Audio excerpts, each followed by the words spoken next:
Tatou Senti est le podcast qui agite le parfum. Bousculer les codes, ressentir, percevoir, c'est porter un autre regard sur le parfum. C'est aussi innover sur un ingrédient, une nouvelle extraction, une nouvelle variété. Autant d'histoires et de témoignages à partager sans modération. Bonjour, je suis Bettina Eckroyd, journaliste et experte parfum, et je vous accueille sur le premier podcast qui parle de parfum, d'odorat et de saveurs autrement. Oser, agiter, innover et être audacieux en est le fil invisible puisque olfactif. À mon micro, vous entendrez le parcours de chefs d'entreprise, de parfumeurs créateurs, de chocolatiers, de chefs pâtissiers, nous partager leur succès et leur audace sans filtre. Des échanges bien sentis, en mode passion et en mode complice, qui j'espère vous donneront des clés de réflexion et envie de sortir de votre zone de confort pour vivre le parfum et découvrir ses autres visages. Comme vous le savez, Tatou Senti est un podcast indépendant et autonome. À ce jour, écouter les épisodes est entièrement gratuit. Mais saviez-vous que si le podcast Tatou Senti vous plaît et qu'il a de la valeur à vos yeux, vous pouvez le soutenir par un don à hauteur de vos moyens. De cette façon, vous m'encouragez à toujours produire plus d'épisodes de qualité avec des invités captivants. Pour faire ce don, rendez-vous sur le site tatousenti.com ou via le lien de la bio sur Tatou Senti Podcast sur Instagram. Un grand merci pour votre fidélité et votre soutien qui donne l'opportunité à Tatou Senti d'atteindre encore plus de passionnés et à vous encourager sur le chemin de l'audace et de l'innovation. Bonjour à toutes et à tous. Aujourd'hui, je poursuis mes replays de l'été avec mon ami musicien et musicothérapeute François-Marie Dru. Si je continue à vous parler du travail de François-Marie, c'est que je l'expérimente, je vis de l'intérieur ce qu'il propose et j'en vois les bénéfices. C'est pourquoi je suis heureuse de vous partager aujourd'hui ces actualités. Même si en apparence, je m'éloigne du parfum et des odeurs en parlant de vibrations, de résonance et de sons guérisseurs, sachez néanmoins qu'il y a un lien. Saviez-vous que la rose porte l'une des fréquences les plus élevées des huiles essentielles? Que de chanter les sons du chêne procure force et sagesse. Il n'est finalement pas étonnant que la rose soit la reine des parfumeurs et qu'on utilise le chêne dans les notes de fond d'un parfum. D'ailleurs, l'un des parfums de Serge Lutens porte le nom de cet arbre. François-Marie aime à explorer les vibrations sonores pour apaiser votre esprit et revitaliser votre énergie. Très concrètement, dans son coffret « Son guérisseur », édité aux éditions Le Duc, vous invite à le vivre. Que vous écoutiez les vibrations des éléments ou que vous chantiez les chants thérapeutiques traditionnels de l'un des 36 sons guérisseurs qu'il propose, l'effet sera immédiat. Et il est à répéter plusieurs fois pour bien l'ancrer. Pour la première édition des rencontres Sunyata du vivant à Bogis-Bosset en Suisse, le 23 et 24 août, François-Marie interviendra pour expliquer le principe des harmoniques, de la résonance et comment nous sommes en société harmonique. Plus concrètement, il parlera de la pratique du Kototama. Enfin, début septembre, c'est une retraite à Saint-Cyprien que François-Marie co-anime avec son amie Françoise Nallet, experte en mémoire cellulaire. Ainsi, devant la complémentarité qu'offre le travail du son et des mémoires cellulaires, un programme plus complet sur les fréquences, le cerveau, les perceptions, le travail sonore et la libération des mémoires sera proposé. Et maintenant, écoutons François-Marie nous raconter ses débuts, sa vision et sa philosophie, tant des vibrations, des résonances, de la musique et du chant. Car, comme il aime dire, tout est vibration, qui est aussi le titre de son ouvrage paru aux éditions Le Duc. Bonjour François-Marie. Bonjour Bettina. Tu viens de publier ton premier livre, Tout est vibration, découvrez les pouvoirs du son, aux éditions Le Duc. Donc, quel est le message principal de cet ouvrage ? Tout est dans le titre, c'est que tout est vibration. Oui, mais encore. C'est que tout est vibration, que tout résonne et que tout peut être mis en résonance. Parce que tout est vibration, c'est presque un constat, pas froid, mais voilà, les choses sont comme ça. C'est une façon de voir la réalité. Mais voilà, l'important c'est de comprendre si tout résonne, c'est que les choses résonnent, c'est-à-dire qu'elles vibrent ensemble. Et donc ça nous met en face de notre interdépendance.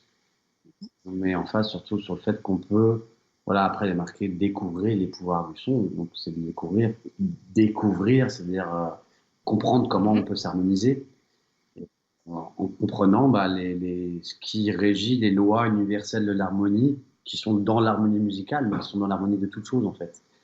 Et donc dans cette compréhension de l'harmonie et de la résonance, et des harmoniques, ce que Pythagore appelait les racines éternelles de la nature. Alors on peut tout harmoniser.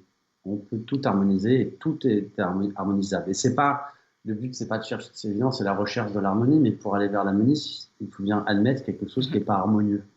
Donc ici, c'est un travail sur l'acceptation et l'important, c'est le verbe, c'est l'action d'harmoniser des choses qui ne le sont pas à un moment. Donc c'est la recherche d'un équilibre absolu, qu'on ne peut pas vraiment atteindre, qu'on n'arrivera jamais à atteindre, mais en le recherchant, on s'améliore, on va mieux et on aide à atteindre l'instant présent. Et c'est aussi une question d'alignement, d'être aligné par rapport à sa colonne, par rapport à qui on est, par rapport...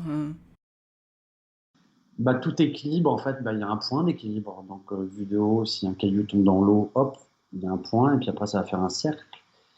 Si on regarde ceci de côté, ça fera une onde, et l'onde, elle monte, elle descend, il y a une ligne d'horizon au milieu.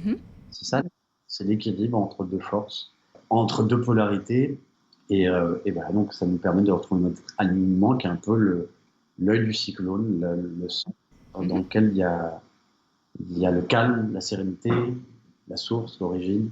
Donc évidemment, c'est énergétique, c'est musical et c'est très spirituel. Évidemment. Alors en fait, régulièrement, tu organises des formations de musicothérapie qui donc s'adressent tant aux débutants qu'aux confirmés.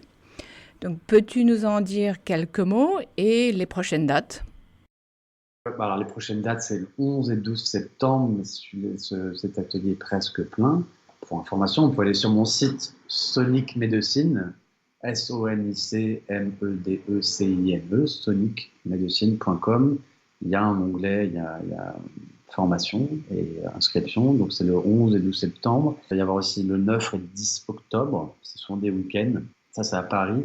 Et puis, ça va être maintenant tous les mois, voire ailleurs qu'à Paris. Donc, je propose aussi aux gens, de ceux qui veulent avoir la formation dans leur région, dans leur ville, s'ils forment un petit groupe de 5, le minimum 5 à 10 personnes ou plus, et je me déplace et on fait ça dans Et alors, la formation en elle-même, brièvement, elle consiste en quoi ?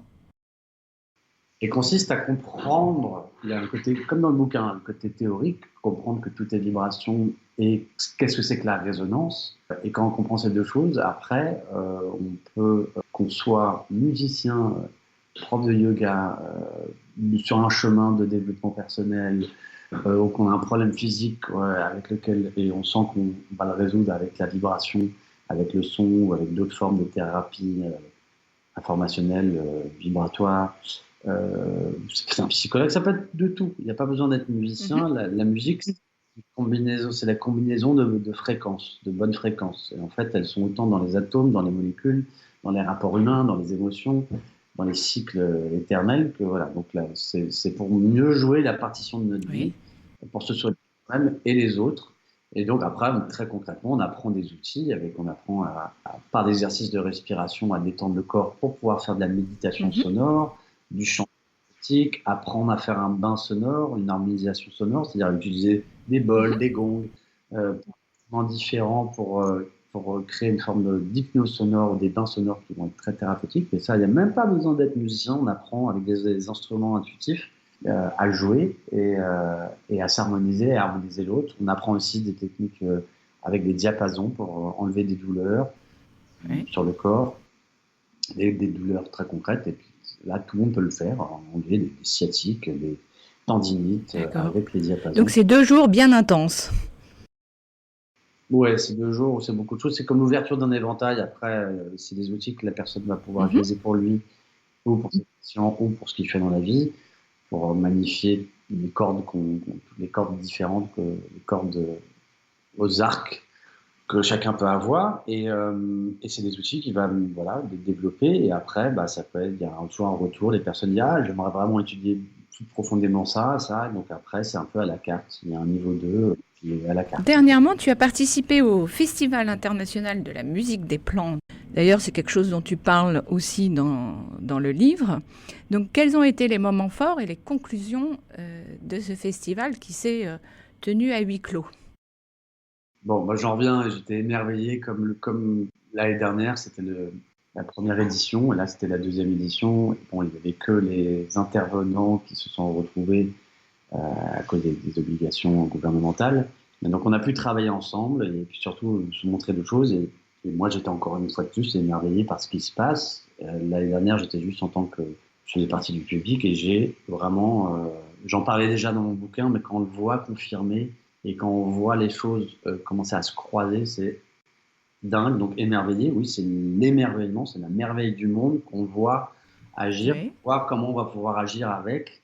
Et donc c'est des rencontres de magiciens très très rationnels en même temps, qui ont vraiment les deux cerveaux et qui font des choses incroyables. Alors très concrètement, moi j'en parle dans le bouquin, mais évidemment c'est cette compréhension de ce que c'est que ce que Joël Steinheimer avait nommé théodie, et une mélodie, et toutes les applications qui existent depuis 30-40 ans avec cette compréhension-là. Bref, les plantes, il y a elles ont des molécules, des protéines. Les protéines, c'est une suite d'acides aminés. Et c'est comme un collier de perles, et chacune des perles, chacun des acides aminés a une vibration particulière. Mais à une vibration très très très haute, beaucoup plus haut que les ultrasons, que les micro-ondes, etc. Près des infrarouges, on ne les entend pas. Pourtant, il y a une vraie vibration. Et quand on la retranspose, on redescend à une vibration audible par l'oreille humaine, on écoute cette séquence de vibrations, c'est une mélodie, vibration, qu'on écoute la mélodie de la molécule en conscience, c'est qu'on écoute vraiment les yeux fermés, on écoute ça, ça nous fait l'effet de la molécule. Je répète, quand on écoute la musique, la mélodie d'une molécule, ça nous fait l'effet de la molécule. Donc il y a des applications qui existent depuis 30-40 ans développées par la société Genodics, genodics.com, pour les maraîchers, pour l'agriculture, pour les viticulteurs, où très concrètement on vient identifier quel problème à la plante, elle est peut-être attaquée par un champignon, et par exemple un plant de vigne qui a été pillé par le milou. Au mieux de lui mettre des pesticides, on va identifier quelles molécules la plante a besoin de développer dans ce système immunitaire, fendre et pour résister à ce champignon, sans avoir à tuer le champignon et toute la vie. Oui, toute la biodiversité qu'il y a autour. Qui est nécessaire autour. Et on lui envoie, on l'étudie, et c'est un petit boîtier dans lequel il y a une petite chaîne IFI de pas forcément bonne qualité, qui marche avec un panneau solaire et qui va, on peut l'avoir 10, 20, 30, 40 ans, c'est la même chose. L'investissement, c'est juste le boîtier, ça coûte vraiment pas grand chose. Et ça va 2-3 fois par jour envoyer la musique à certains moments Et c'est comme une posologie. Le biologiste sait que la plante, si elle entend cette mélodie à tel moment, ça va être deux, trois fois dans la nuit, ou une fois la nuit, 2 fois le jour, le matin. Ça fait comme de l'homéopathie, à petite dose et régulièrement. Exactement. Et les plantes vont entendre ça, et ça marche à 100%. Donc, dans le bouquin, il y a tout un chapitre sur tous les gens que j'ai recueillis en France avec des témoignages où ça marche complètement. Voilà. Et donc ça, je vais essayer d'accélérer le topo, mais c'était très intéressant et je m'y intéressais. Évidemment, Il y a tout de même, je crois, aujourd'hui, plus d'une centaine d'agriculteurs qui l'emploient. Donc ça commence tout de même à être utilisé, à être pris en conscience par des gens en France. Oui, c'est surtout en France. Et une centaine, c'est déjà super. Et c'est rien du tout non plus. Oui, mais c'est un départ.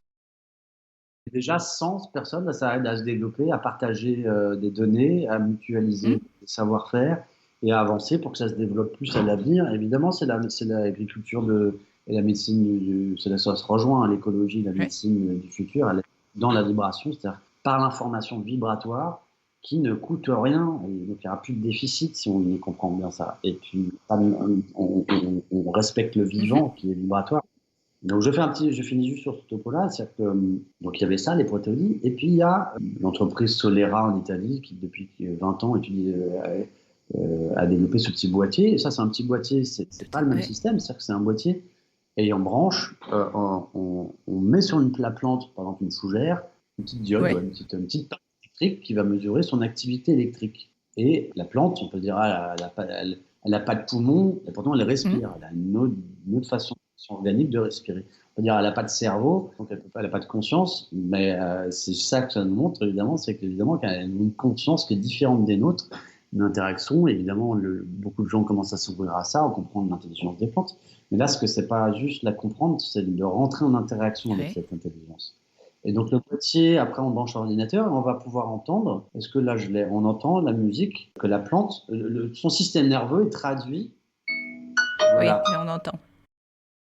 Je vous laisse un petit peu derrière. Ça, c'est la plante qui est juste à côté de moi. Et ben, son système nerveux, ces stimuli électriques sont traduits en musique.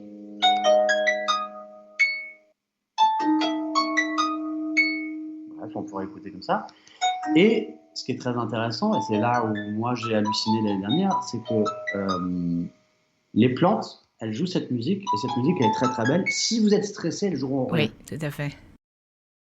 Elle joue, etc. S'il y a quelqu'un qui approche la maison, et si c'est mon ami qui va rentrer dans la maison, elle va s'arrêter même avant qu'il rentre dans la maison, etc. Parce qu'elle sent que l'énergie n'est pas bonne. Du futur 15-30 secondes va être différente. Oui. Donc elle est déjà en train de s'adapter à ça. Donc souvent elle va être silencieuse, je ne comprends pas pourquoi. Et lui, puis une minute plus tard, il y a quelque chose qui arrive. Donc on voit une interaction avec notre intention, notre énergie. Elle peut ne pas faire du tout de musique pendant 2-3 heures. Elle peut être. Donc on entend et après, elle va répondre à notre attention. S'il te plaît, fais de la musique. Là, d'un coup, on va entendre. Je joue de la musique avec elle, avec la guitare. Et puis dès que je pose ma guitare, elle arrête de jouer. Des choses incroyables. Donc ça répond à la conscience. On s'aperçoit que si on a une intention, elle ressent notre pensée. En fait. Donc ça a été prouvé par Cliff Baxter que les plantes réagissaient pas que aux stimuli en réaction, mais à notre intention, notre pensée, etc., avant qu'on agisse sur elle. C'est pour ça que parler à nos plantes, c'est pas juste ésotérique ou cucu, c'est une vraie réalité vibratoire et Et donc, juste, je finis là-dessus, c'est que ce qu'ils sont aperçus, on va dire les génodiciens, les gens qui travaillent sur les protéodies, Joël Steinhammer, Marc-Henri, Jean Toby, Renaud Rollman, c'est qu'en fait, les plantes, quand vous les écoutez, elles vont jouer des musiques de molécules. Elles vont jouer des mélodies de molécules. Si on s'arrête, si vous vous posez devant la plante et on enregistre, voilà, les biologistes et informaticiens, ingénieurs de Genodix, on a des ordinateurs avec, ils ont identifié quelles molécules, quand la plante la joue, ils identifient, ah putain, ça c'est la molécule de ça, ça c'est la molécule de ça. Quand une personne qui a par exemple du diabète se met devant la plante, hop, elle va jouer une musique et on va voir qu'elle va jouer certaines mélodies. Et c'est comme une prescription médicale parce qu'on dit, ah, elle a joué tel. Et le médecin dirait, ah, quand on vous donne ces 3 molécules, c'est parce que vous avez un problème de vaisseau sanguin, de blablabla, de là. Et donc, c'est comme un phytoscan, Oui. c'est comme une phytoprescription qui va, quand on connaît notre problème, et ben, ça va déjà nous donner les molécules comme ça. Donc, c'est vraiment un Oui. soin énergétique, un soin vibratoire, de nous donner l'information des molécules sans donner la molécule elle-même, mais leur information des molécules. Et parfois, on ne sait pas quel est notre problème. Non. On est une bombe à retardement, donc on se met devant. Elle va jouer des choses, elle dit tac, tac, tac, En tac. Là, fonction de ce que tu as et de ce dont tu as besoin, elle va s'adapter et chanter ce dont tu as besoin. Exactement. Elle va à chaque fois, c'est un miroir, la plante. Elle va nous Oui. donner ce dont on a besoin. Elle a le poison et l'antidote. Et donc, quand vous êtes joyeux, elle va jouer un truc pour parfois aussi, Oui. parfois vous peut-être vous calmer. Et quand on est triste, bah, vous égayer. Quand on pense à quelque chose, au mieux, parfois, moi, je lui demande ça serait sympa, est-ce que tu peux jouer là? Il y a les enfants qui sont, j'aimerais leur montrer, ça marche, etc. Et puis, j'entends rien, etc. Je lui dis, est-ce que j'ai une demande? J'ai une demande. Et d'un coup, en fait, c'est souvent, parfois, il se passe rien. Et d'un coup, moi, je dis, mais alors, montre-moi pourquoi ça marche pas. Et qu'est-ce qui fait que ça marche pas? Et d'un coup, je vois que la prise n'est pas bien branchée, etc. Donc, ça nous aide à réviser notre intention, pourquoi on demande des Oui. choses, pourquoi ça marche Oui. pas. Et d'un coup, en fait, en demandant, c'est comme le pouvoir de la prière, hein, l'intention, en connectant à un truc intérieur pour chercher la solution, d'un coup, la solution, elle arrive. C'est ça qui est merveilleux. Donc, les plantes. Ah ben, sont nos meilleurs amis. C'est vraiment des alliés incroyables. Elles sont en nous, on vient du monde minéral, qui est devenu végétal, qui est devenu animal, qui est devenu peut-être humain et puis spirituel, mais c'est des poupyrus. Donc on a la plante, la fougère que je vois devant moi, elle est autant à l'extérieur de moi qu'en moi. C'est pour ça que quand je lui parle à elle, mais elle me parle à moi à l'intérieur. Donc c'est là où ça devient très très beau et spirituel et très inspirant sur le futur, parce qu'elle nous montre comment aussi, quand je l'ai vu dans ce festival avec ces gens très intéressants qui travaillent ensemble, elle nous montre comment co-créer ce futur lumineux auquel on veut tous aspirer. Et puis après, on peut rentrer évidemment dans le côté très spirituel des plantes, mais elles sont un lien interdimensionnel entre plusieurs espaces-temps, entre plusieurs états de conscience, et donc de pouvoir interagir avec un appareil comme ça. Mais on n'a pas besoin d'appareil. Vous comprenez que cette musique que les plantes font, là, l'appareil, il le retraduit, une octave, mais en fait, elle le joue toute la journée. Tout à fait. Sans qu'on l'entende, puisqu'on n'entend qu'à partir d'un certain nombre de hertz. C'est un degré très rare, mais c'est pas grave, cette vibration nous affecte. Dans la vibration infrarouge qu'elle nous envoie. Et donc, si vous parlez à votre plante, vous sentez bien quand vous l'arrosez votre jardin, d'un coup, l'énergie est différente. Il se chose, vous parlez avec. Et donc, si vous mettez 20 minutes devant votre plante en disant j'ai tel problème en ce moment, physique, émotionnel, etc., et vous laissez, vous écoutez le silence, c'est paradoxal, mais en fait, il va y avoir des vibrations qui vont vous faire du bien. Et là, ce boîtier ne fait juste mettre ça en évidence juste en retransposant ça en son. Mais c'est quand même des vibrations qui existent, que la plante nous envoie tout le temps. Voilà. C'est pas pour rien que quand on se promène en forêt, quand on en ressort ou qu'on va dans la nature, on sent tout de suite un bienfait. Donc on l'analyse, mais ces vibrations effectivement sont là et on les reçoit. Mais alors concrètement, que peux-tu nous dire? Qu'est-ce que monsieur et madame tout le monde ont envie d'en écouter? Quelles sont aujourd'hui les solutions? Parce qu'il y a des choses sur le marché. Je crois que ce boîtier Solera, on peut l'acheter. Est-ce que tu as quelques pistes à nous donner ou à renvoyer les auditeurs qui pourraient être intéressés peut-être vers Jean Toby? Et moi, je recommande d'aller sur le site de Jean Toby, qui est pépiniériste, menuisiériste à Gaujac, dans les Landes, et qui propose de revendre ses boîtiers, parce qu'il y en a plein d'autres. Il y en a d'autres qui vont arriver. Travaille en collaboration avec un jeune homme très très inspiré qui travaille beaucoup avec Jean Toby et Marc-Henri, qui s'appelle Renaud Ruhlmann. Et son livre qui va sortir sur l'intelligence secrète des plantes. Il travaille avec ça et il va y avoir d'autres boîtiers plus tard qui sont, ils vont appeler ça la Vitabox, qui sont, on pourra travailler aussi avec les ondes scalaires dessus, avec comme le système Healy. Voilà, bon, c'était un peu compliqué, mais si les gens veulent avoir ce boîtier, rien que pour avoir de la musique chez eux, ou après dans une approche thérapeutique, s'ils sont thérapeutes aussi, allez sur le site de Jean Toby, vous faites Jean Toby. Et je propose, moi, à partir du mois de septembre, à Paris, mais à plein d'autres endroits, de faire des séances pour ceux qui veulent recevoir des séances de musicothérapie botanique, de musique des plantes pour se soigner, évidemment, évidemment avec les autres outils qui sont des diapasons, des bains Donc sonores, en la fait, respiration. déjà, à partir du mois de septembre, on pourra, en te joignant, avoir une séance. Ça sera des séances individuelles dans un premier temps ou il y aura des séances de groupe? Quand c'est avec la plante, c'est en individuel. D'accord. Parce qu'il y a une seule la personne, elle ressent ce dont tu as besoin. La personne, évidemment, quand c'est en collectif, elle va finir Mhm. par jouer de la musique que le collectif a besoin. Mais pour une séance individuelle, il y a un protocole établi par Jean Toby, qui a travaillé avec le CHU de Genève et de Liège, si je ne m'abuse, et voilà, avec des médecins pour voir comment ça marche. C'était D'accord. effectif, efficace. Bah oui, non, il faut laisser la personne presque une demi-heure se Oui. les faire. Oui. Évidemment, en collectif, ça fera un autre Alors effet, mais maintenant, je moins. vous invite à me suivre dans cette balade olfactive et musicale avec François-Marie pour mieux apprendre à le connaître. Donc place à la note découverte.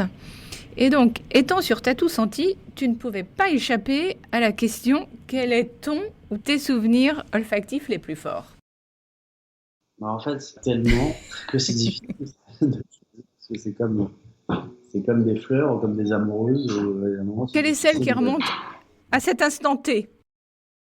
Par contre, il y en a qui m'ont marqué. À chaque fois, j'allais voir mon grand-père qui était en Normandie, sur la côte. Donc l'odeur de l'iode, quand j'arrive là-bas, me prend et me ramène voilà, dans l'enfance. Il y a le parfum de la glycine, évidemment, quand j'étais petit, le chemin de l'école, Oui, ça il y c'est avait de la merveilleux. glycine au printemps. Être amoureux et sentir la glycine sur le chemin de l'école, etc. Il y a le parfum de ma maman, évidemment, et il y a le parfum réminiscence. C'est marrant parce qu'un jour, je sens une odeur, je fais ah, ça m'a replongé complètement en enfance. Et je demande à la personne ce que c'était. Elle me dit c'est le parfum réminiscence. Donc c'était drôle puisque le nom du parfum Ouais, portait. c'est un des premiers actually dans le monde du parfum. Donc c'est toute une époque, effectivement.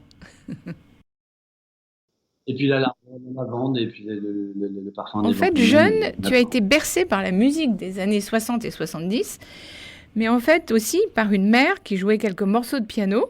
Donc déjà, tu avais la conscience que la musique te mettait en joie. Alors as-tu une anecdote à nous partager de cette époque? Une anecdote. Bah oui, c'est-à-dire que ma maman, elle jouait juste 3-4 morceaux au piano et 3-4 morceaux à la guitare. Donc il y avait un piano et une guitare chez nous, et je pense qu'elle voulait un petit peu nous exposer à ça, mais elle était prise par plein d'autres choses, plein d'autres métiers. Mais je pense qu'elle voulait que Une ses enfants aient sensibilité musicale. qu'elle, on va dire. Et puis ça a pris bizarrement, etc. Mais dès qu'elle jouait ces 2-3%, oui, ça me mettait en joie. Mais bon, voilà. Et c'était après, évidemment, il y avait tous les disques de mon papa qui écoutaient beaucoup de musique. Et c'était beaucoup de musique, tout ce qui vient du rock des années 50. Mais voilà, la musique des années 50, 60, 70. Et il y avait beaucoup de choses géniales. Et puis c'était l'apparition des disques compacts quand j'étais petit. Mais c'est surtout, en fait, moi, c'était voilà, des fêtes en famille où d'un coup on se retrouvait. Puis il y avait des cousins qui jouaient, qui avaient des guitares, les batteries, les basses, et qui jouaient des chansons des Beatles. Mais le côté live, vivant, d'un coup, wow, l'effet que ça faisait sur les gens, parce que les fêtes, bah, les gens voilà, buvaient un coup, mais rigolaient, chantaient, dansaient, se retrouvaient. C'était de l'ambiance de Mhm. fête, quoi, et dans une sensation d'unité. Et ça me touchait. Alors, j'adorais les instruments, j'étais fasciné, ouais, la chanson, mais j'étais fasciné par, mais c'est quoi qui me Oui, touche là? l'effet que ça C'est faisait. quoi l'effet que ça nous fait? Pourquoi dans quoi on est en train de baigner comme des poissons qui sont dans l'eau, Mhm. qui ne s'en rendent pas compte? Mais c'est quoi? Donc il y avait déjà des questionnements sur, je ne nommais pas sa vibration, mais et surtout d'être touché par ce sentiment d'unité que ça Mhm. amène. D'accord. Alors en fait, ensuite, à 11 ans, tu reprends le piano et tu apprends à jouer la guitare. Et à cette époque, tu te plonges dans l'anthologie des Beatles. Donc en quoi ce groupe mythique t'a captivé?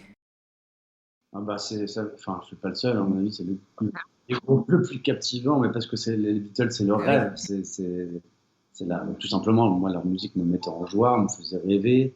C'est qu'il y a une énergie, après il y a plein de choses, il y a une énergie parfois aussi électrique des chansons, mais l'harmonie Mhm. de leur voix, nombre de chansons universelles d'une beauté incroyable qu'ils ont composées, leur charme évidemment, Mhm. puis leur histoire d'enfants, de gamins, adolescents qui se rencontrent, tout ça dans l'énergie post-guerre, dans l'ouverture de conscience des années 60, qui sont ils sont des témoins de cette ouverture et donc très très bien incarnés. Et évidemment, avec les hauts et les bas, Mhm. la séparation et l'harmonie, la séparation, c'est tout ça, c'est une Oui. leçon. Et puis ils avaient 4 énergies, évidemment, il y a leur géométrie, moi j'aborde plein de groupes et plus tard, mais 4, évidemment. 4, c'est toujours plus 1, l'esprit qui est au milieu, etc.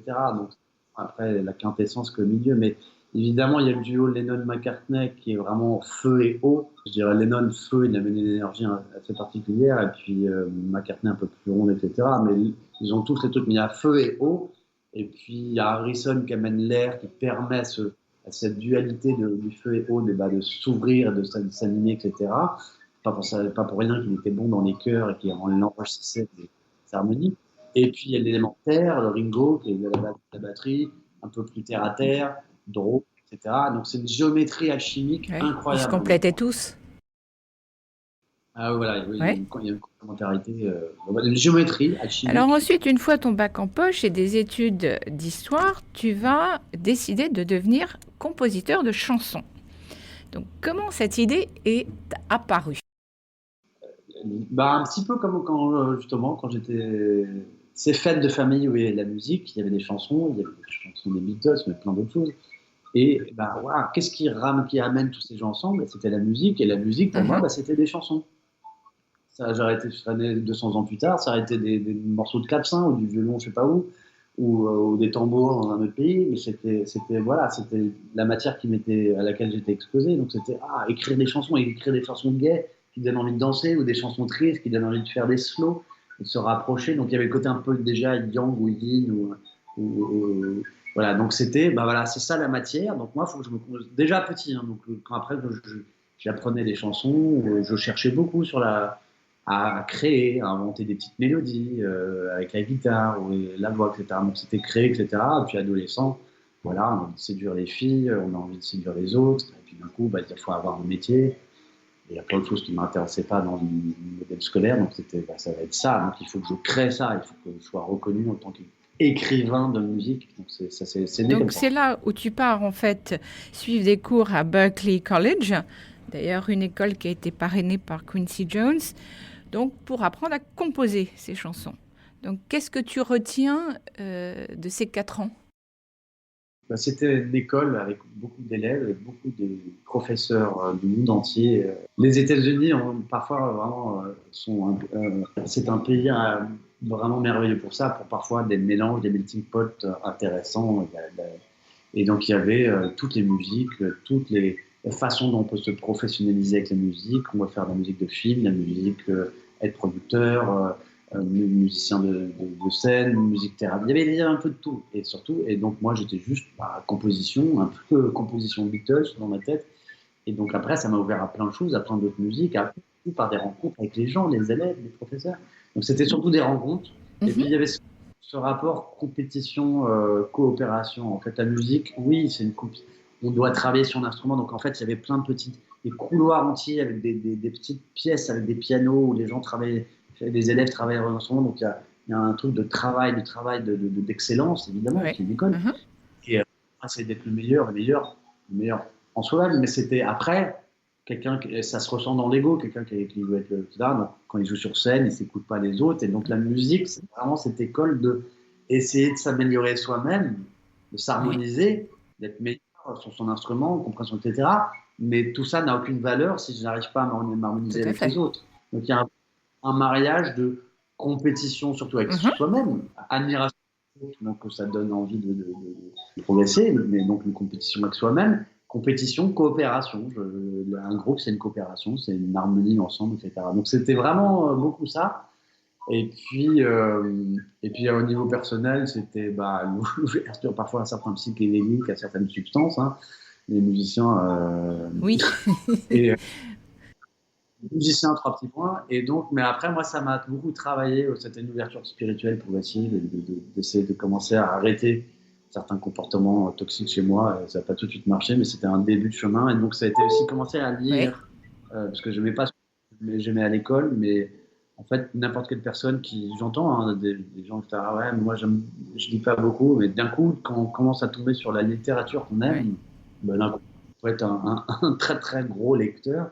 Ce qui a été, pas un gros lecteur, mais j'ai commencé à pas mal lire des choses que j'aimais beaucoup. Et je suis tombé sur le poète Khalil Gibran qui m'a énormément et qui continue à m'inspirer et me toucher très profondément. Et surtout, après, en tant que musicien, sur un livre d'Hazrat Inayat Khan, un musicien indien de fin 19e, début 20e siècle, qui était un musicien très très inspiré, très spirituel, et qui a écrit le bouquin qui s'appelle Le mysticisme du son et de la musique. Donc il y avait vraiment ce côté poésie cosmique, compréhension de l'harmonie universelle et de la beauté, de l'harmonie dans l'univers et dans l'être humain, et ça exprimé avec une prose très très belle, et ça m'a beaucoup touché. Il disait voilà, le son divin est la cause de toute manifestation, et celui qui connaît le mystère du son connaîtra le mystère de tout l'univers. Donc, il y avait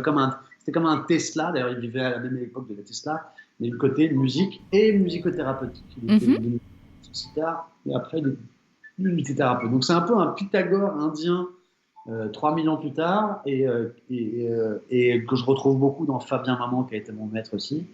Et donc voilà, donc ça m'a ouvert des billes d'ouverture à ça, même si je ne suis pas du tout rentré après dans ma profession tout de suite là-dedans, mais c'est voilà, l'ouverture. Donc c'était en fait comme une graine qui s'est plantée et qui a suivi son cycle.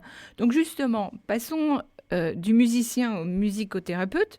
Donc en fait, une fois de retour en France, comment s'organise le début de ta carrière de compositeur de chansons? Ça s'organise mal parce que je ne suis pas du tout organisé au départ. Donc c'était suivre un peu le flow, faire des choses. Et c'est difficile. Il faut composer, il faut se faire reconnaître. Donc il y a ce besoin de reconnaissance parce que l'argent va aller avec, etc. Donc c'est très, très, comment dire, antinomique, donc c'est antinaturel. Donc moi, j'étais un peu divisé de tout ça. J'ai fait beaucoup de musique de pub parce que voilà, c'est avec ça que j'arrive aux musiques à l'image, de documentaire, parce que c'est comme ça que j'étais plus derrière les ordis, et puis j'avais plein de projets différents, de groupes qui commençaient à marcher, qui marchaient pas, qui commençaient à marcher. Est-ce que c'est moi qui me mets devant? Dès que je me mettais devant et que je chantais, dès que voilà, j'étais devant les gens, j'étais pétri et pas à l'aise, et puis je faisais des chansons avec les autres, et donc les relations. C'était très compliqué, avec des hauts et des bas, et beaucoup de belles chansons. J'ai écrit beaucoup de belles chansons que je trouvais assez intéressantes à cette époque. Et Comme puis, quoi, par exemple? Tu as un exemple à nous donner? de chansons? Non, enfin, ça reviendra plus tard. J'y reviendrai sur les anciennes chansons. Mais j'avais une chanson qui s'appelait When the Sun Comes Down. Oui. Et de la musique d'une pub pour une marque de téléphonie mobile. Et c'était un refrain très catchy. Et c'était une musique assez solaire, assez. Je dis avec assez d'humilité, c'est que j'en parle dans le bouquin. Il faut comprendre qu'on est des médiums, on est tous médiums. Oui. Et avec plus ou moins des aptitudes, et après plus ou moins une aptitude à nous ouvrir à notre canal de musique. Donc de temps en temps, il y a certaines chansons que je fais aucun intérêt, et puis de temps en temps, on canalise l'harmonie universelle, il se passe quelque chose, on travaille quand même après comme un artisan avec les mains pour modeler toute la matière, donc c'est là plutôt la fierté, c'est le temps à avoir pris, à rendre tangent quelque chose qui est à mettre en forme. En forme. Et de temps en temps, moi, quand je réécoute, waouh, là, il y a un bout de mélodie qui est intéressant, comme quand j'écoute La Plante. Et je me dis, waouh, c'est moi qui ai fait ça. Peu importe, c'est des détachements d'ego, mais en tout cas, il y a des choses qui étaient belles, voilà, sont une des chansons. Mais voilà, j'arrivais pas à trop aller à les exposer et à les. Donc, il n'y a jamais eu de 10 de mes chansons-là, jusqu'à ma rencontre avec Laetitia. Oui, avec Laetitia Bourgeois. Donc là, c'est un tournant qui s'amorce avec la création du groupe FM Leti. Donc vous avez sorti 3 albums. Dis-nous quelques mots de cette aventure musicale.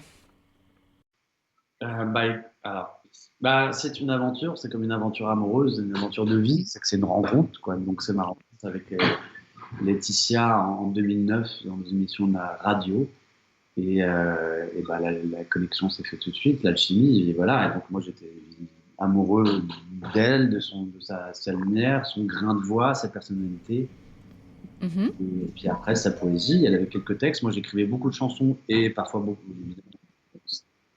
Elle avait beaucoup de textes. Elle joue pas d'instrument de musique, mais elle chante avec une voix sublime. Et elle avait un sens mélodieux. Donc souvent, parfois, elle avait déjà un bout de texte. Elle vient de Guadeloupe, elle a beaucoup vécu dans le Canada, anglophone. Donc c'était des textes en anglais. Moi, ayant vécu à Berkeley et ayant les mêmes goûts musicaux, ça matchait. Et donc, Ouais. on a commencé à improviser certaines mélodies, et puis je les accompagnais à la guitare, et ça a tout de suite fait des chansons où c'était moi qui avais déjà des chansons ou des bouts de chansons, et puis avec une mélodie, et elle complétait ces mélodies. Notre chanson la plus connue, Rise in the Sun, j'étais parti d'un truc un peu soul, folk, et puis avec les guitares, j'ai commencé à faire tin tin tin tin, et elle a répondu tin tin tin tin Ouais. tin tin tin, et qui est, voilà, si j'avais fait tout seul, j'aurais été super fier de faire un truc comme ça avec cette symétrie, etc. Mais la symétrie vient souvent de la rencontre avec quelqu'un, donc ça a été vraiment quelque chose qui s'est bien répondu comme ça, et puis voilà, et son sens mélodieux, et puis après, ça a été des rencontres avec des musiciens talentueux qui se sont agrégés, avec Ouais. Christophe Disco Mink, Steve Argelles, Lorient Der, Ludo Bruni, qui ont été des musiciens qui nous ont accompagnés sur scène, qui étaient géniaux. Donc c'était toute cette aventure, et surtout, évidemment, Effet Métis, c'est surtout c'est un duo, mais c'est une trinité avec mon grand frère Pierre-Marie, qui Ouais. supervisait, qui était producteur musical, qui est un superviseur très talentueux de musique de film, qui a gagné, dont les deux dernières BO qu'il vient de faire sont les deux la Palme d'Or à Cannes. Ouais. Et donc, il fait des très, très. Voilà, donc à l'époque, on était plus, avant les musiques de film, dans la production ensemble. Et donc, il a supervisé ça, il a permis à de choyer, Au groupe de vivre. lire le bijou qu'il ressentait dans notre musique, et Mhm. de vivre. Mais bon, voilà. Et donc, pour ça, je leur suis infiniment reconnaissant, et à Letty aussi. Mais bon, moi, c'était, après, c'est karmique. Je traversais, moi, personnellement, malgré la beauté de ce qu'on faisait, une période très difficile. Je le comprends, hein, il y a des cycles dans la vie, peu importe qu'on arrive, qui nous arrivent. Et donc, j'étais, comment dire, dans mes tourments intérieurs, là, devenait tourment extérieur. C'est-à-dire que Mhm. ma division intérieure finissait par être. Parce qu'on travaille ensemble, donc il y a des absences, des présences, ça commençait à rejaillir sur les autres. Et voilà, donc j'ai malgré moi saboté un beau projet, mais ça devait être comme ça, et j'avais besoin de libérer et de continuer à chercher un absolu. Et ça a été un peu difficile à faire, mais c'était voilà, une aventure, il y a des hauts et des bas. Oui, absolument. Et donc c'est là que s'opère un autre tournant vers la musicothérapie. Et donc ta rencontre avec Fabien Maman, qui est le père de la médecine vibratoire, qui t'ouvre vers une nouvelle approche. Donc tu suis son enseignement. Qu'est-ce qui t'a interpellé chez lui et qu'est-ce qui t'a donné envie de le suivre? Alors, déjà, à ta première question, oui, c'est-à-dire qu'il y a un tournant vers la musicothérapie avant la rencontre avec Oui. Fabien Maman, même depuis, j'expliquais déjà petit, qu'est-ce que c'est que le son, qu'est-ce que c'est que cette chose-là, et puis les bouquins d'Azrat Sinayan Khan, et puis donc c'était déjà enclenché, je voulais vraiment, depuis le départ, unifier ma dualité, me pacifier, et unir les autres aussi avec la musique, donc c'était avec les chants français. Puis d'un coup, un jour, avec un diapason dans la main en faisant un soin sur quelqu'un, je dis ah, c'est la même chose. C'est que je suis en train de m'harmoniser avec le diapason et harmoniser la personne. Que ce soit un public de 10 000 personnes, une personne, c'est la même chose. C'est la même résonance. Et donc, je cherchais, je mentalisais beaucoup comment faire, etc. Comment faire. Et puis j'ai eu une expérience de mort imminente en 2012, et qui a le processus de recherche, de compréhension et d'utilisation des bienfaits du son. Et donc là, c'était pas que lire des livres, c'était aller rechercher des gens avec qui que je ressentais, etc. Et le livre de Fabien Maman, Le Tao du son, m'est tombé entre les mains, et d'un coup, je dis, cette personne a tout compris. Enfin, en tout cas, je résonne avec avec beaucoup de son travail et de ses inspirations. Donc, après, oui, ce qui m'a inspiré chez Fabien Maman, c'est ce qui m'a interpellé, ce qu'on ressent à travers son livre sur le côté thérapeutique, artistique et spirituel de la musique. Mais après, comme tu me demandes chez lui, oui, après on le rend compte, c'est son magnétisme, sa poésie, sa créativité musicale et thérapeutique, mais qui sont incroyablement efficaces, belles, puissantes, simples, accessibles à tous. Et voilà, donc il y a dans le monde entier, évidemment, il a canalisé, il a vraiment transcendé quelque chose, c'est-à-dire qu'il y avait déjà beaucoup de diapasons existaient déjà, l'acupuncture chinoise existait déjà, l'harmonie musicale existait déjà, beaucoup de ces pratiques énergétiques qu'il utilise existaient déjà dans le qigong ou le chant thérapeutique, mais la façon dont il a canalisé, synthétisé ça en lui-même pour le retranscrire est assez impressionnante. Et bon, voilà, j'ai baigné dans son aura pendant 4-5 ans à me nourrir de ça, avec des choses belles, avec des choses plus difficiles, comme tout enseignement. Voilà, mais je suis évidemment infiniment Alors, reconnaissant. ensuite, il y a deux autres femmes qui ont beaucoup compté pour toi, qui sont Thérèse Ansold et Nicole Bartolucci. Peux-tu nous dire qu'est-ce que chacune d'elles t'a transmis et t'a frappé? Thérèse Unsold, c'est la femme de Fabien Maman, qui a été une élève aussi. Et travaille avec Fabien Maman, on travaille aussi beaucoup avec Thérèse. Et voilà, il y a eu. Thérèse, c'est surtout, en fait, elles ont, comment dire, c'est là où c'est notre trait spirituel, c'est quels que soient les outils, etc. On a des hauts et des bas, et elle réveille chez le musicothérapeute son âme de thérapeute. Les diapasons, tout ça, c'est des outils, c'est bien, mais voilà. Et Thérèse, c'est toujours aller vers la lumière, toujours aller vers le futur lumineux, se concentrer. Elle est la fille d'un Américain qui est, je crois, le second à avoir gravi l'Everest. Et quand elle était jeune, à 13-14 ans, Oui. et il coachait, il amenait les gens dans les montagnes après pour faire des séminaires dans la nature, un peu chaman, et dépassement de soi. Et il est mort avec sa sœur dans une avalanche.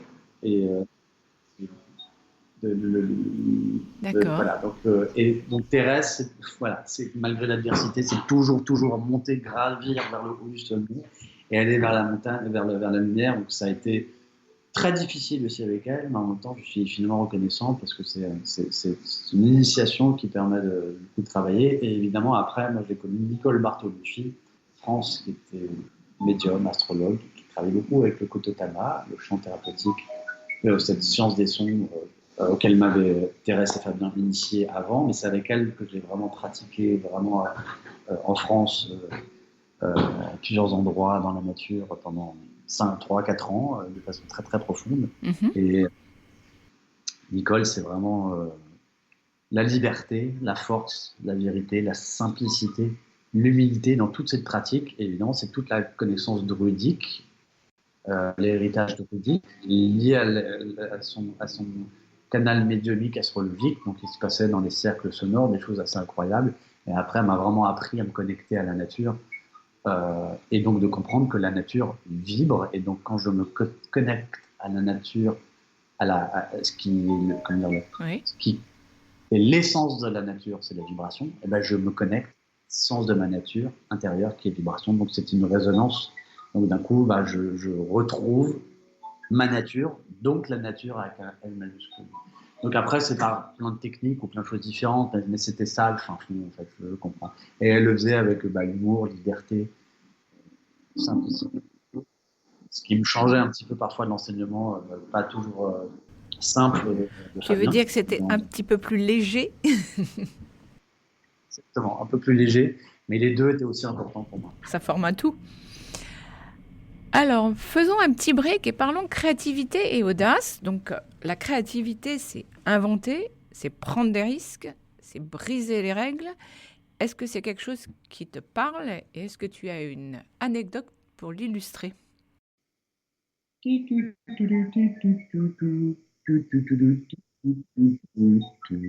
Alors, le meilleur pour illustrer, c'est vous faire écouter ça.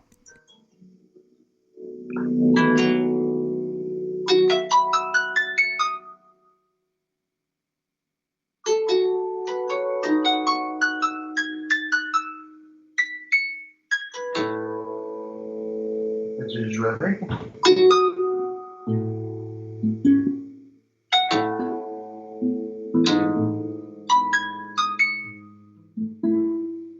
C'est la plante qui joue, je joue les guitares avec elle. C'est toujours ta fougère?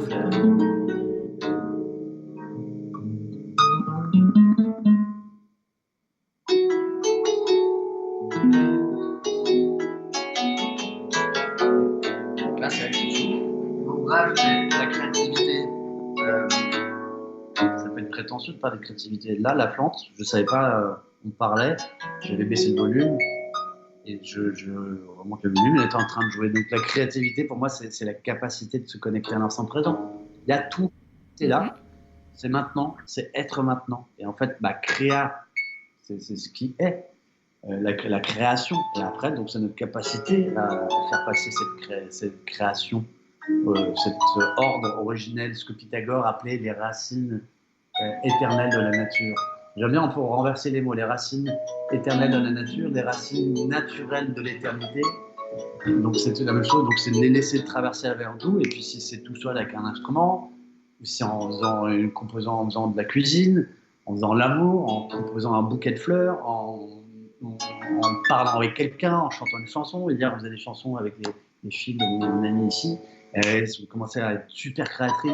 Elles improvisaient comme des slammers, comme des rappeurs, mais sur des bêtises trop drôles, etc. Et c'est ça la créativité. C'est l'énergie du moment, c'est le feu. Et évidemment, c'est les plantes nous miroitent très bien notre capacité à être présent ou absent. Moi, je pense que la créativité réside entre les deux, entre présence et absence. D'accord. Quel a été ton plus grand défi lorsque tu as décidé d'explorer ces autres dimensions du son? Défi, écoute, après, il peut y avoir plein de choses. Il y a des défis, c'était peut-être par rapport au milieu socio-culturel, la famille, est-ce que moi-même être en doute vers quoi j'avance. Beaucoup de gens qui commencent à faire ça, qui ont un métier, qui s'ouvrent, qui ont une ouverture de conscience, disent mais comment je vais gagner ma vie avec? Ah bon, je viens de faire un cours de Reiki, mais après, comment je vais? C'est cette confiance dans l'instant présent. Si vous êtes bien au moment où vous le faites et que ça fait du bien, etc., et voilà, c'est comme un collier de pelle, on compile ça progressivement, et c'est une succession d'instants présents de bien-être, et ça, on est dans l'abondance, donc il y aura toujours ce qu'il faut au bon moment, etc. Donc les défis, c'était comment je vais... En fait, je ne me suis pas trop posé la question comment je vais gagner. J'avais une famille qui me demandait un petit peu ce que je faisais, mais qui était soutenante en même temps. Et puis après, c'est une intuition tellement forte que j'y allais. Après les défis, il y a eu l'expérience de mort imminente. Il y a mes propres défauts, il y a mes ombres qui parfois me jouent des tours. Il y a une société qui n'est pas forcément super ouverte à ça non plus. Non, donc, tout à fait. Mais qui aussi s'ouvre petit à petit aussi. Complètement. Donc voilà, c'est des bons signes. Oui, non, mais bien sûr, ça s'ouvre, il n'y aura pas le choix. De toute façon, ça va finir que par s'ouvrir, parce que c'est justement un futur assez harmonieux qui nous inspire, parce que sinon on va dans le mur. Donc c'est des influences du futur, comme dirait le physicien philosophe Philippe Guillemant. Donc on est déjà sur ce chemin-là. Mais bon, voilà. Donc on en est acteur en fait. Donc on doute et on est acteur de ce changement en nous-mêmes. Comme on dit, soyez le changement que vous voulez voir. C'est pour tous ces gens qui prennent une autre voie dans leur vie en se demandant comment ça va, ils vont faire. Et il n'y a pas à se demander comment faire, il y a à faire comment. C'est juste comment. Et après, le chemin s'ouvre.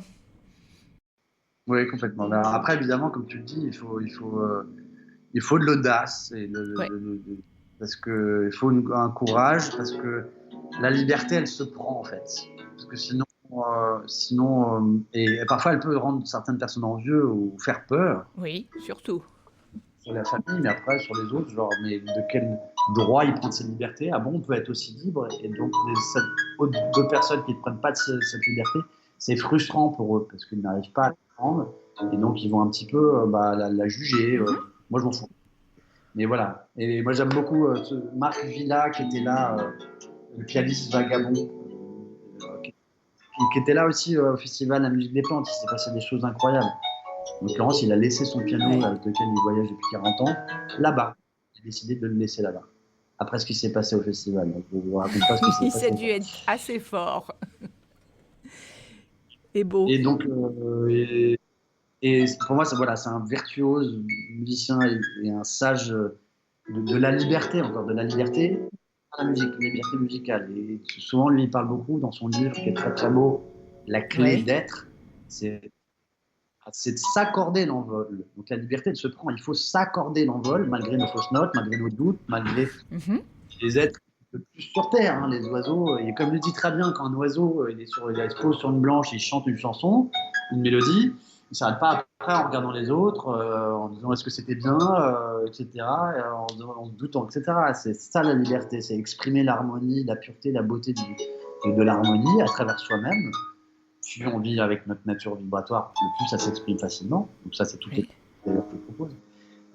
Mais voilà, c'est entendre et jouir notre propre musique, comme il dit, et notre son, l'écouter et après l'offrir au monde avec tendresse. Ou pas. Mais voilà, mais en fait, l'audace, on l'a, mais parce que c'est pas qu'on a l'audace, oui, c'est l'audace qui nous pousse à avoir de l'audace, à exprimer cette audace pour nous libérer. Ben, ça fait un peu comme la liberté. Il y a un moment donné, il faut y aller. Et si tu la prends pas, cette audace, personne viendra te chercher. La liberté, sinon on ne la donne pas, il faut la prendre. L'audace, c'est Et la on même a- chose aussi. Complètement. Faut y aller. Et On va pas venir te la- chercher. Si... on pense ne pas avoir la liberté de prendre notre liberté. Non, là, c'est Maintenant, ça on va l'audace. aborder quelques notions sur le son et la vibration pour mieux comprendre. Donc, qu'est-ce qu'une onde sonore et son impact? En fait, une onde, c'est comme quand vous jetez un caillou dans l'eau, un point, ça crée une perturbation du champ énergétique, en l'occurrence les molécules d'eau, et il y a une énergie qui va se déployer de manière égale. Donc c'est ça qui crée ce cercle, cette parfaite géométrie que ça a du cercle infini. Donc une onde sonore, c'est pareil, quand vous parlez, dans l'air qu'il y a, il y a une onde comme ce que vous pouvez voir sur l'eau, mais sur l'eau, vous le voyez à la surface, donc c'est en 2D. Quand vous parlez, c'est en 3D. Il y a une onde qui crée des formes et qui va aller toucher le corps de l'autre et rentrer dans ses oreilles, évidemment. Donc, il donne la sensation d'écouter par cette transformation de l'onde mécanique qu'est le son. C'est une onde mécanique, comme de l'eau, comme une vague. Mais, donc, c'est pas encore électromagnétique, mais le corps est piézoélectrique, qui transforme les ondes mécaniques en ondes électromagnétiques. Quand je parle là, ça rentre dans votre oreille, ça crée une réaction électrochimique dans votre cerveau et vous comprenez ce que je dis, etc. Voilà, la sensation d'écoute arrive là. Mais même quand vous chantez, ça fait vibrer les cellules et ça crée des infrarouges et des ultraviolets dans le corps. Quand il y a un banc de gong, il se passe plein de choses, mais ça rentre dans le corps et ça génère de l'énergie dans le corps, parce que le corps est piézoélectrique. Oui, parce qu'en fait, c'est la vibration qu'on entend et non le son. Le son, en fait, c'est tout est vibration. Donc le son, c'est une vibration. C'est une vibration. Une molécule, c'est une vibration. Un atome, c'est une vibration. La matière, la table, c'est de la vibration. Donc en fait, c'est comme vous prenez une boule disco, là, les boules disco, etc. Elle a plein de facettes. Aussi, on va dire que c'est la vibration qui s'exprime et les facettes différentes. Il y a plein de différentes. Il y en a, ça va être la lumière, là. Et il y a la facette du son. Et le son auquel l'homme est très très sensible. Et pas que l'homme, mais tout ce qui est assez matériel va être assez sensible. Parce que le son traverse beaucoup plus vite dans la matière que la lumière. C'est l'inverse. Donc plus le milieu est dense, plus le son avance vite. D'accord. L'air, c'est à peu près 330 mètres secondes. Dans l'eau, c'est 1500 mètres secondes. Donc dans la matière, ça va très très vite, etc. Donc l'homme est très sensible évidemment au son, mais c'est de l'énergie. Et cette énergie, c'est de la vibration qui est un cycle, un mouvement. C'est le mouvement de la vie. C'est l'éternel rythmique de haut et bas. C'est la danse des polarités, en fait. Et c'est ça qui nous donne l'énergie de la vie, qui crée des formes harmonieuses comme le cercle, ou toutes ces formes qu'on voit dans la cinématique. On en reparlera peut-être plus tard. Oui, tout à fait. Et l'infini est composé de toutes ces parties finies, ces rayons, ces vibrations, ces liaisons, ces notes, ces émotions, ces différentes dimensions. Voilà, toutes les vibrations. D'accord. Alors justement, venons-en à la synaptique. C'est une discipline qui rend le son visible. Donc, est-ce que tu peux nous éclairer et nous dire quelques mots? Oui, à la cymatique, C-Y-M-A-T-I-Q-E, c'est toutes ces expériences qui sont faites parce que le son, il nous fait un effet incroyable. la vibration du son nous fait un effet incroyable, mais on la voit pas. Non. Donc c'est des expériences qui sont faites sur l'eau. Alors le premier, c'était qui est connu pour ses figures, on appelle ça les figures de Chablis, c'était je crois au XVIIIe siècle, c'était un violoniste, et qui avait mis des petites plaques d'ardoise, du sable, disposé de façon complètement chaotique, et avec son archet de violon, il faisait vibrer l'ardoise, et en faisant ça, et ben les grains de sable lumineux commençaient à prendre des formes, ce qu'on appelle de géométrie sacrée, Oui. de du vivant qu'on voit partout dans la nature, dans les formes des dunes, il y a évidemment le cercle, le carré, la croix. Et voilà, donc après, ça c'était au XVIIe siècle, donc on le voit beaucoup, vous pouvez voir plein de vidéos, si vous tapez cinématique sur Internet, on voit les formes se créer grâce à la vibration du son, et beaucoup maintenant sur l'eau. Je recommande le site cimascope.com, où on voit, il y a beaucoup de recherches sur la communication des dauphins qui est très cinématique, l'énergie des pyramides, la communication vibratoire du vivant, et donc ils font plein d'expériences sur l'eau, et on voit l'eau prendre des formes incroyables de mandala. Voilà, si vous mettez de l'eau dans un bol tibétain et vous faites vibrer le bol tibétain, vous allez voir des vibrations, et vous allez voir progressivement des formes géométriques qu'on voit dans beaucoup de traditions religieuses, des mandalas, Oui. comment on appelle ça dans les églises, quand on voit la lumière qui passe à travers tu vois ce que je veux dire, dans les églises il y a les vitraux, Oui. qui sont les formes de vitraux, les formes de mandala, le labyrinthe de Chartres, c'est un cercle, etc., mais c'est la forme de mandala, et toutes ces formes, le son donne la forme, le son informe. Donc c'est pour ça qu'on prend le pouvoir de la musicothérapie, c'est la thérapie du son, de la vibration du son, qui est de l'intelligence cosmique originelle qui peut réharmoniser des choses qui sont dans la matière, dont notre corps. Donc voilà l'intérêt de la cinématique, c'est moi, quand j'ai vu ça il y a 10-12 ans, d'un coup, toute cette intuition sur la vibration, l'unité, etc., je le voyais. De la même manière, ça parle exactement comme les travaux de Masaru Emoto. Sur l'eau. Sur l'eau, qui est une forme de cinématique aussi, mais donc c'est de faire écouter de l'eau qui va être cristallisée après de la musique, de Mozart, des Beatles, de choses plus disharmonieuses, et on voit la fractale de la molécule d'eau, en l'occurrence le flocon, se composer de manière très très harmonieuse quand la musique est belle, et pas du tout harmonieuse quand elle n'est pas belle. Et après, il a fait ça évidemment avec la pensée, donc quand une pensée positive, pof, il va y avoir un beau flocon, une pensée négative. Voilà. Donc c'est vrai que le son, la vibration du son, donc voilà, la cinématique, c'est rendre le son visible, et ça parle aux yeux, donc à la conscience, et ça nous ouvre à la puissance du son. Et donc, en fait, un peu dans cette même continuité, qu'est-ce que la résonance et comment entre-t-elle en communication tant avec l'univers qu'avec les êtres humains ? La résonance, une fois qu'on a compris que tout vibrait, les atomes, donc après les atomes composent des molécules qui vibrent, les molécules se mettent ensemble et composent des cellules qui vibrent, les cellules se mettent ensemble et composent des organes qui vibrent, et les organes se mettent ensemble et composent la personne qu'on est, ou une plante, ou un animal. Ok, c'est un constat, tout vibre. Et donc, mais après, ce qu'est la résonance, c'est comment ces vibrations se marient ou se marient pas. Et donc, je jette un caillou dans l'eau, il y a une onde, je jette un autre caillou dans l'eau, et les ondes, à un moment, vont se rencontrer. Donc, il y a des vagues qui vont plus ou moins bien se marier, parfois créer un champ assez perturbé ou un champ harmonieux.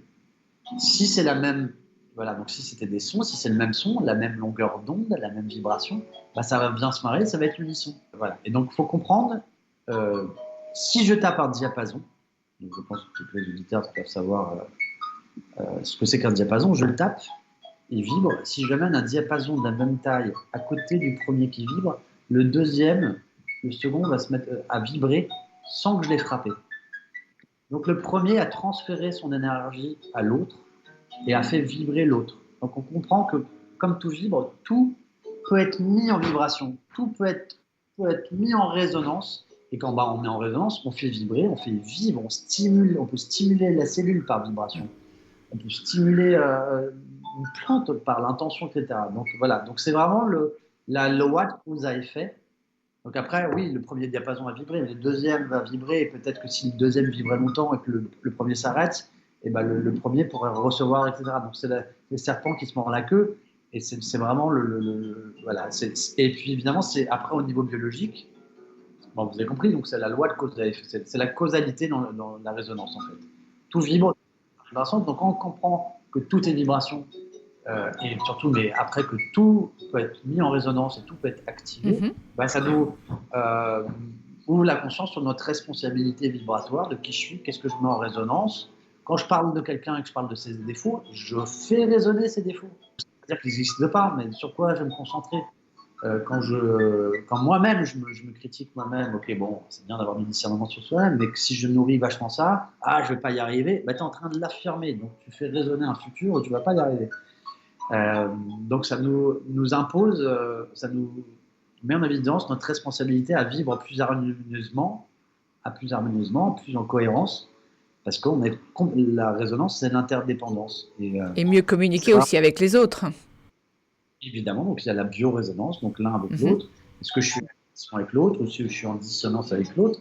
Donc plus on fait de la musique, plus on ressent les bons rapports de distance, d'espace et de temps que sont les harmoniques, une seconde, une tierce, une quarte, une quinte. En fait, c'est 1 divisé par 2, 1 divisé par 3. Donc, avec telle personne, je vais mettre...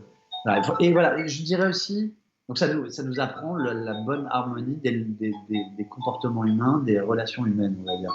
Mais c'est aussi, on va dire au niveau biologique, la résonance, c'est vraiment clé-serrure. Une molécule, c'est pas la molécule, c'est pas la matière, c'est la vibration, c'est l'information qui en sort, qui est par le corps. Donc c'est comme une clé vibratoire, et dans mon corps, il y a la serrure, etc. Et ça va déclencher un truc qui fait que, bon, bah, j'avais mal à la tête, et d'un coup, j'ai plus mal à la tête. Et il faut comprendre même que, évidemment, on a besoin des molécules, mais le placebo nous fait comprendre qu'on peut, par la pensée, déclencher cette clé vibratoire et ouvrir la serrure vibratoire, etc. Parce que tout l'univers a vibré et il est en vous, etc. Donc on a cette capacité...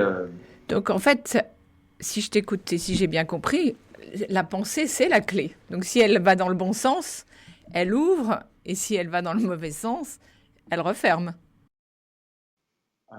La clé, c'est la conscience. En fait, tout est vibration, en fait, tout est conscience. Non, mais moi, je disais pensée. Oui, il y a la conscience, mais il y a la pensée aussi que tu émets.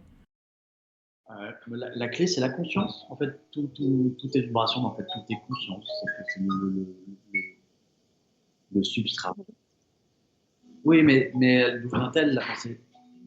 Pourquoi tu te dis, je vais penser ça, etc. Enfin, bon, voilà. Bon, ce que je veux dire, pour moi, l'océan, l'univers, c'est la conscience. Et après, elles se disent différemment dans des formes, des matières, etc. Donc, tes pensées, c'est ce que tu canalises de l'univers aussi. Et donc, après, évidemment, c'est une énergie électrique de ton cerveau, etc. Mais c'est la conscience, donc c'est l'ouverture de conscience. Donc, parler de ça, du fait que tu as toutes les serrures possibles en toi. Donc, oui, selon où tu mets ta conscience, dans quelle serrure, tu vas c'est telle serrure, telle serrure, telle serrure. C'est pour ça que c'est une explication pour moi vibratoire, musicothérapeutique, logique de l'effet placebo. Et voilà, évidemment, donc de l'effet nocebo aussi, évidemment. Quand tu as des pensées négatives, tu vas déclencher, ou tu vas fermer la serrure de certains trucs qui sont positifs, ou tu vas déclencher des serrures de choses qui sont des poisons. Donc, pour mieux appréhender donc, le pouvoir du son, la notion des harmoniques est quelque chose d'important. Donc, quels sont les secrets des harmoniques?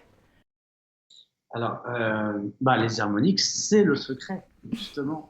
C'est l'ordre implicite, c'est la loi implicite de l'univers, le mariage de toutes les vibrations ensemble. Donc, c'est l'ordre initial à l'origine du chose. Mais bref, ça se résume à une corde, quand elle vibre, elle fait vibrer sa note, sa fréquence, sa longueur, mais on va entendre aussi d'autres notes. Dans cette note fondamentale, on va entendre ce qu'on appelle des harmoniques, qui va donner la rondeur d'un son, sa richesse, sachant que la vertu thérapeutique du son est dans ces harmoniques. Et très concrètement, on prend une corde de guitare, et en fait, sur une corde de guitare, si on on joue à la moitié, on va avoir l'octave. La moitié, c'est 1 divisé par 2. Quand je déplace, j'arrive au tiers de la corde, je vais jouer, je vais avoir la quinte. Toujours sur la même corde, donc je vais avoir une autre note. J'avance, je vais arriver donc le tiers, c'était 1 divisé par 3. J'avance, je vais arriver au quart, 1 divisé par 4, je vais avoir la tierce, etc. Et tout ça, ça va me donner toutes les notes. Mais sur une note, il va y avoir toutes les autres. Je vais vous le faire, c'est ce qu'on entend dans le chant diphonique, 2 sons, le chant harmonique, le chant des populations mongoles, par exemple. Mais, il y a plein d'autres traditions qui le chantent. Donc je vais vous faire un son, on va entendre progressivement les harmoniques, comme des petites notes plus subtiles autour du son, au-dessus.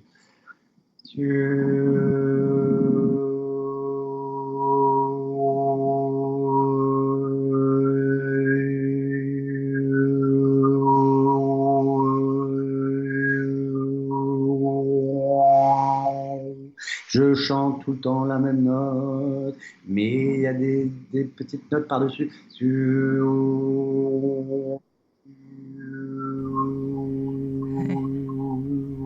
Voilà, je module. En fait, je vais juste bouger un peu ma langue dans le palais, ce qui laisse moins d'espace à l'air pour passer. Donc, c'est un peu l'espace-temps. Comme un entonnoir, le son. Et donc, ça va donner des espaces plus ou moins plus petits. Donc, par 2, par 3, par 4. C'est comme si j'avais un diamant dans la bouche. Le son blanc est diffracté en différentes couleurs. C'est ce qui compose les harmoniques. Donc, il y a les harmoniques du son qu'on entend dans l'harmonie musicale, mais les harmoniques de la couleur, de la lumière blanche, c'est les couleurs. Et donc, on a ça, on a les harmoniques dans l'atome, c'est-à-dire que le petit électron qui tourne, c'est un cercle. Un cercle, ça se coupe, ça fait une corde, et ça vibre. Et le deuxième qui va tourner autour, donc ce sont les différents niveaux d'énergie, par exemple, de l'atome d'hydrogène, se manifestent en harmonique. Sur des atomes, c'est au cœur des molécules, donc c'est au cœur des cellules, c'est au cœur des... D'accord. Ces lois, c'est des fractales. 1 divisé par 2, 1 divisé par 3, 1 divisé par 4, 1 divisé par l'infini. Et c'est l'unité divisée par tous ces potentiels, en fait. C'est ça la beauté, autant physique et métaphysique. Les harmoniques, c'est vraiment génial, parce que c'est la physique et la métaphysique. Et donc, c'est matière et spiritualité en même temps.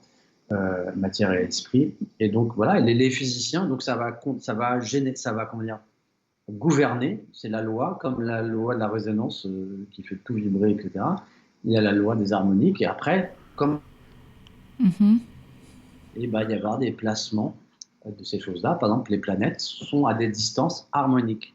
Les cycles des orbites, quand on les divise l'un par l'autre, on va retrouver on retrouve dans les harmoniques. Donc, dans une note, vous avez toutes les notes, vous avez tout le système solaire, vous avez tout l'univers. Voilà. Donc, à force de faire du chant diphonique, on entend les bons rapports. On refractalise le chant des fractales.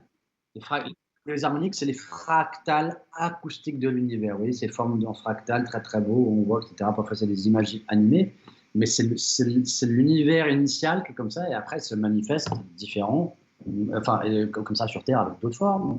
Et c'est ça qui est à la base.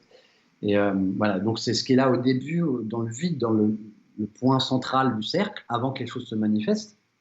Pas avant, mais dans l'a priori. Que l'avant, le point d'origine au milieu du cercle, c'était pas il y a très longtemps un Big Bang. C'est en permanence ce point de l'au-delà de la source. Elle est là, elle est juxtaposée, on la voit pas, mais c'est elle qui, après, quand elle s'expand, il y a tout ce qu'il y a dans le cercle, etc. Tout ce qu'il y a dans et donc ça, c'est manifesté. Et le point central de la sphère n'est pas encore manifesté. Et le vide, c'est pas encore, mais c'est pas quelque chose qui n'existe pas. Le néant, il y a une différence entre vide et néant. Le néant, c'est pourquoi il y a la vie, pour aller voir le néant, il y a la vie. Et la vie, elle vient pas du néant, elle vient de ce vide qui est un équilibre parfait et qui est harmonieux, dans lequel les harmoniques, les fractales sont comprimées sur elles-mêmes. Et c'est l'équilibre parfait. C'est ça qu'on recherche dans le Tao, dans notre source intérieure, dans notre connexion avec notre alignement qu'on ressent dans le cœur. C'est l'expression initiale du cœur. Et le cœur, quand le cœur s'ouvre, il va donner les différents harmoniques. Il y a les différents harmoniques du champ électromagnétique du cœur. Ça, c'est mesuré neurophysiologie. Voilà. Et donc très concrètement, enfin physiquement et métaphysiquement, c'est qu'une note contient toutes les autres. C'est l'holographisme de l'univers dans la musique. Et c'est pour ça qu'il y a certaines notes qui vont bien ensemble. C'est là d'où vient l'harmonie. C'est des fractales, les proportions justes, une symétrie. C'est une symétrie originelle qui impose à l'humilité d'ailleurs, parce que voilà, c'est la création. Il y a quelque chose au départ qui est organisé, auto-organisé et qui génère la vie. Qui après s'expand, il devient un peu chaotique, mais il revient sur lui. Et donc tu disais qu'en fait, ce sont dans ces harmonies qu'il y a la vertu thérapeutique de la musique? Oui, c'est parce que ça refractalise les choses. Oui. Le physicien Dan Winter qui explique que voilà pourquoi si on se coupe, on recicatrise. Oui. Sans le vouloir, etc. Donc l'homéostasie, le besoin l'univers conspire à notre équilibre, il revient vers cette force, etc. Et donc il refractalise, c'est-à-dire qu'il redonne les bonnes distances, rapports entre les choses, entre les niveaux d'énergie des atomes qui composent des molécules, donc les rapports vibratoires dans ce qui compose des molécules et dans ce qui compose les cellules, le corps, etc. Donc voilà. Donc c'est pour ça qu'après, avec un diapason, on va pouvoir tout soigner. Parce que c'est la vibration initiale. Il y a toute l'information originelle dans un diapason. D'accord. Bon, après, évidemment, je vais relativiser un petit peu tout. Si vous avez aimé cet épisode de Replay, n'hésitez pas à écrire un commentaire sur Apple Podcast, mettre un 5 étoiles ou le faire savoir en le partageant sur LinkedIn ou Instagram. En attendant, mercredi prochain, sentez-vous bien.